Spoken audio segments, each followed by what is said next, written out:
Welcome to Echoes of Forgotten, where the past still breathes, and forgotten stories rise from the ruins. Today, we step into a love story carved in stone. A monument not of power, but of pain and promise. This is the Taj Mahal. They call it the crown of palaces. But it's more than beauty. More than stone. The Taj Mahal is a heartbeat frozen in marble. A monument that speaks softly of love, loss, and eternity. It stands in Agra, India. White as snow. Silent as the grave it guards. Yet somehow, it feels alive. Bathed in morning mist or glowing under a full moon. Its beauty moves you before a single word is spoken. And still, the question echoes, why do millions journey here each year? Because the Taj Mahal is a love story that time could not erase. 400 years ago, in the golden age of the Mughal Empire, ruled Shah Jahan.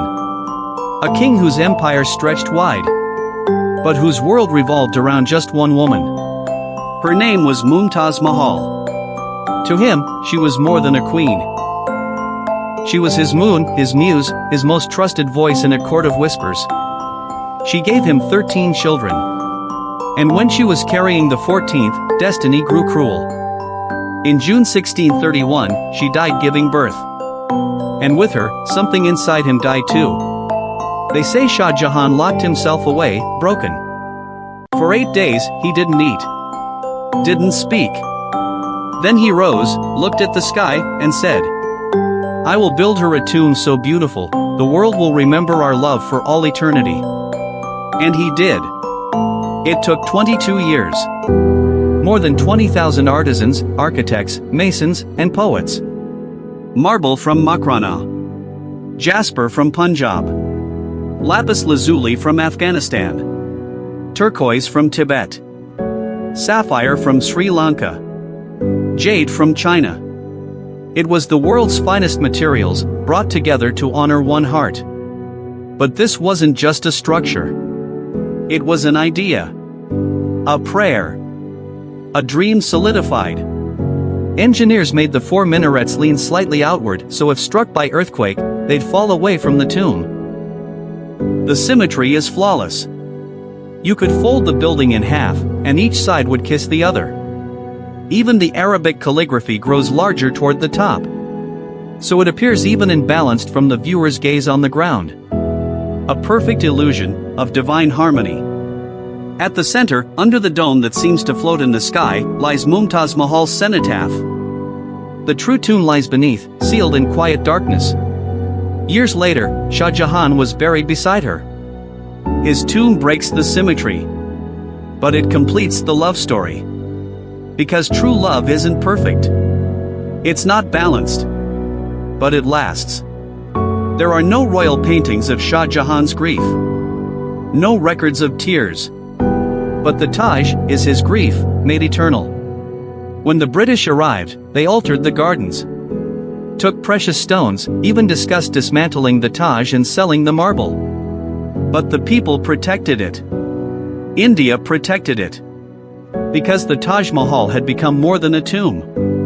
It had become a soul of the nation. Today, pollution and time threaten its beauty. To keep it radiant, conservationists apply a clay mask called Multani Mitti, absorbing the dirt while preserving its natural glow. Still, it remains one of the 7 wonders of the modern world. Not because of its size, but because of its soul. Its beauty doesn't scream. It whispers. A whisper that says, I was built for love. And love never dies. Tourists marvel at its marble. Photographers chase the perfect light. But to truly see the Taj, you must stand still and listen. If you whisper beneath the dome, your voice echoes 7 times. As if the building itself is alive and listening. Some say there was once a plan for a second Taj. A black reflection across the river. But maybe one is enough. Because when you look at the Taj Mahal, you don't just see architecture. You see devotion. You see beauty with purpose. You see how the human spirit, in its darkest hour, still chooses to create something unforgettable. The Taj Mahal isn't just India's pride. It's the world's treasure. A reminder that love, when true, can shape empires, can bend stone, can echo through time. If this story moved you, subscribe to Echoes of Forgotten. Because around the world, wonders like this still whisper to those who are willing to listen. And every silence tells a story.